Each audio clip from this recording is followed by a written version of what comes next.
Neide levou Shirone a uma estranha estrutura arquitetônica em forma de cubo no meio da floresta, e apresentou-a como a sala de armazenamento mágico de Istas.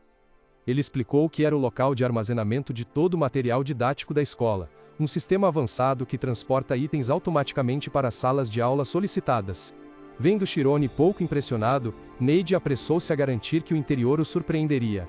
Ao entrarem, Neide revelou que este era um local valioso, que os sêniores lutaram para conquistar e proteger de outros grupos. Shirone parecia confuso com o propósito da visita, mas Neide apenas sorriu maliciosamente e confessou que podiam usar tudo lá dentro à vontade.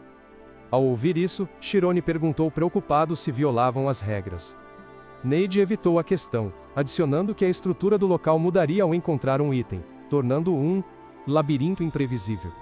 Ele afirmou, com confiança, que era um esconderijo, uma base secreta onde ninguém os encontraria. Por fim, Neide olhou Shirone nos olhos e enfatizou ser um refúgio exclusivo para ele, onde poderia ficar sozinho sem ser incomodado. Shirone ficou completamente atordoado com a oferta inesperada.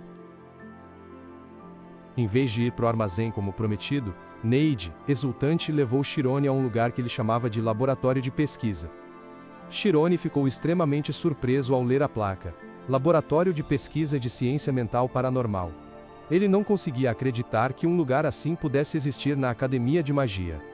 Vendo a expressão de Shirone, Neide ficou ainda mais animado, pensando que o lugar era muito legal, e começou a listar seus tópicos de pesquisa, incluindo demônios, almas, o além, alienígenas e até o inferno. Ao ouvir isso, Shirone começou a sentir que havia se juntado ao grupo errado. Embora não tivesse perdido completamente o interesse, ele achava que as coisas estavam um pouco exageradas. Assim que a porta se abriu, uma espessa nuvem de poeira do interior jorrou inesperadamente, fazendo Shirone tossir violentamente. Neide calmamente o tranquilizou, dizendo que ele se acostumaria. Shirone retrucou silenciosamente, perguntando-se por que ele deveria se acostumar com isso, em vez de simplesmente limpar o lugar. Ainda confuso, ele seguiu Neide para dentro. A cena lá dentro era ainda mais estranha, com uma pessoa escrevendo freneticamente fórmulas complexas em um grande quadro negro. Shirone ficou surpreso ao perceber que a pessoa escrevendo atentamente fórmulas complexas no quadro negro era seu colega de classe, Eruki. Vendo a surpresa de Shirone, Neide explicou que não podia ter revelado antes porque o grupo de pesquisa deles era bastante infame e precisava manter segredo sobre seus membros. Shirone perguntou se Eruki também estava interessado em fenômenos sobrenaturais, mas Neide negou imediatamente. Ele disse que Eruki se juntou ao grupo com um propósito totalmente oposto: provar que essas coisas não existiam, pois para alguém que sempre acreditou na lógica como Eruki, isso era uma isca perfeita. Nesse exato momento Eruki se virou, e também não pôde deixar de ficar surpreso ao ver a aparição de Shirone. Ele se mostrou extremamente entusiasmado por um gênio ter visitado aquele lugar. Sem hesitar, Eruki apertou a mão de Shirone, puxando-o para uma discussão acadêmica totalmente inesperada que deixou Shirone um tanto confuso. Eruki começou a levantar a hipótese de que quebrar a matéria deixaria átomos, e então continuou perguntando o que se obteria se esses átomos fossem quebrados ainda mais. Arrebatado pelo fluxo de pensamentos, Shirone hesitou em adivinhar que dentro deles poderia haver uma vasta fonte de energia. A resposta de Shirone deixou Eruki extremamente animado. Ele exclamou que Shirone estava certo e não escondeu sua admiração por ele ter conseguido deduzir tanto. Eruki confirmou que havia uma fonte de energia extremamente grande escondida lá dentro, poderosa o suficiente para destruir uma cidade inteira. Eruki levantou uma questão hipotética para Shirone, sobre as consequências de liberar a energia latente. Shirone imediatamente ficou preocupado, perguntando se isso machucaria os outros. Eruki descartou a preocupação dele, considerando-a um pensamento desnecessário. Ele estava extremamente animado com a perspectiva de uma vasta fonte de poder que poderia ser explorada. Chocado com a atitude de Eruki, Shirone questionou se o amigo estava ciente do que dizia.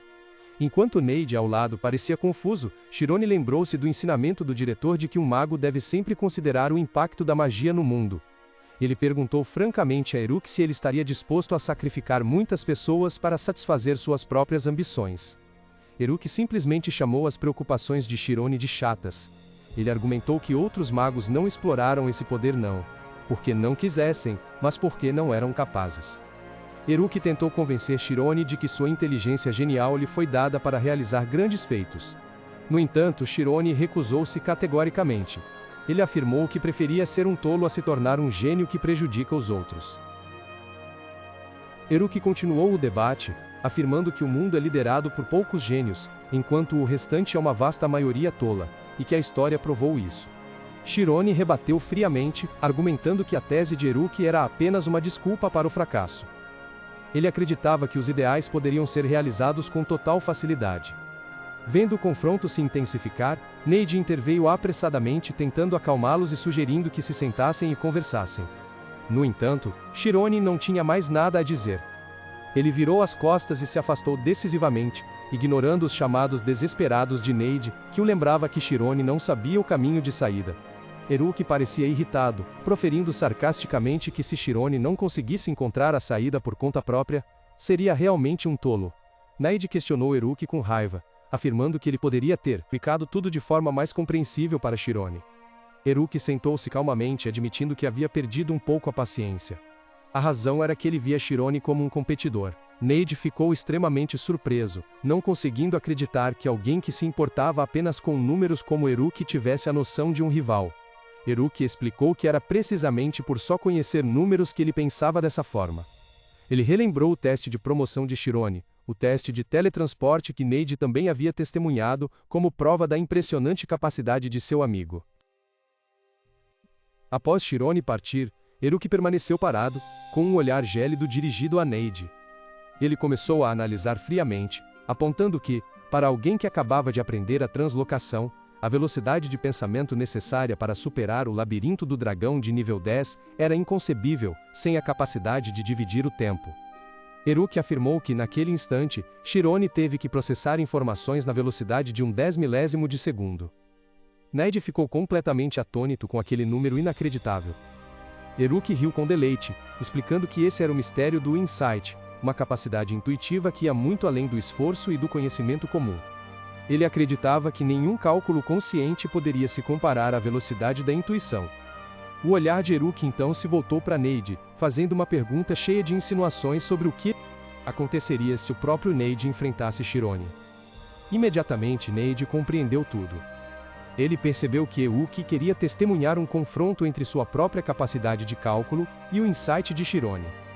Eruki confirmou a suposição, declarando que usaria o próximo teste arma de velocidade para verificar isso, enquanto seu olhar ainda acompanhava a silhueta que se afastava do oponente que ele acabara de reconhecer. No dia seguinte, a academia estava agitada com os alunos conversando sobre o teste arma de velocidade, que ocorreria em 2 semanas. Um aluno expressou preocupação, pois se falhasse neste teste, não conseguiria avançar de ano. No entanto, a atenção rapidamente se voltou para Shirone, com todos curiosos e esperando sua performance, já que ele era conhecido por suas excelentes habilidades práticas. Este teste exige que os alunos usem magia ativa, um tipo de feitiço que afeta objetos externos, para acertar alvos com alta velocidade e precisão em várias rodadas. No entanto, este era exatamente o problema que Shirone enfrentava. Ele procurou um professor e expressou sua preocupação, admitindo que ainda não conseguia controlar a magia ativa, portanto não sabia como participar do teste. O professor ouviu e explicou que, para usar magia de nível onisciente, Shirone precisava alcançar pelo menos 60 pontos. No entanto, o professor também o encorajou, apontando que a pontuação de Shirone em química estava aumentando mais rapidamente, mostrando que seus esforços estavam sendo recompensados. Aquele professor era Siena, a nova professora-chefe de Shirone. Siena recebeu o aluno com um sorriso caloroso, explicando que o problema de Shirone não era a falta de conhecimento, mas sim que ele estava tentando aplicar todo o seu conhecimento de uma só vez. Siena sugeriu que ele precisava se concentrar em uma área específica de conhecimento para se tornar um especialista. As palavras de Siena fizeram Shirone se lembrar da teoria da quantificação. Ele sempre a considerara uma forma de magia passiva, a base para o teletransporte com um tempo de efeito muito curto, e por isso nunca lhe dera atenção. Ele ficou surpreso ao saber que essa teoria poderia ser aplicada também à magia ativa. Siena confirmou que um tipo de magia como essa havia sido recentemente registrado na guilda. Ela deu a Shirone um livro intitulado Saída Quântica, junto com um diário mágico. Shirone ficou extremamente feliz e emocionado ao perceber que esta era sua primeira magia ativa. Ele folheou o diário com entusiasmo, aprendendo sobre a saída quântica. De acordo com a descrição, Era um tipo de feitiço que emitia luz, podendo ser usado para detectar outras pessoas ao redor, embora não fosse tão eficaz quanto a magia de luz especializada. Chirone mostrou-se cético em relação à magia saída de fótons, sugerida pela professora Siena, questionando se realmente conseguiria usar esse tipo de magia no exame. Enquanto isso, Siena explicou calmamente que, embora aparentemente inútil, a saída de fótons possuía um futuro incrivelmente promissor. Ela apontou que a luz é a coisa mais rápida do mundo e que objetos em linha reta são fáceis de controlar. Siena revelou ainda que na Torre de Marfim, vanguarda na pesquisa mágica, a saída de fótons foi prevista como uma revolução na transmissão de informações e se desenvolveria como um ramo importante da magia no futuro. Ao ouvir as profundas explicações da professora, Chirone foi gradualmente convencido. Ele percebeu que dominar essa magia precocemente seria uma grande vantagem e decidiu seguir o conselho dela. A ideia de um novo campo mágico promissor o deixou entusiasmado. Contudo, ao iniciar o treinamento, as coisas não foram nada fáceis. Chirone tentou ativar a magia, mas nada aconteceu. No meio do campo de treinamento, ele percebeu, chocado, que com seu nível atual, era completamente incapaz de controlar esse tipo de magia.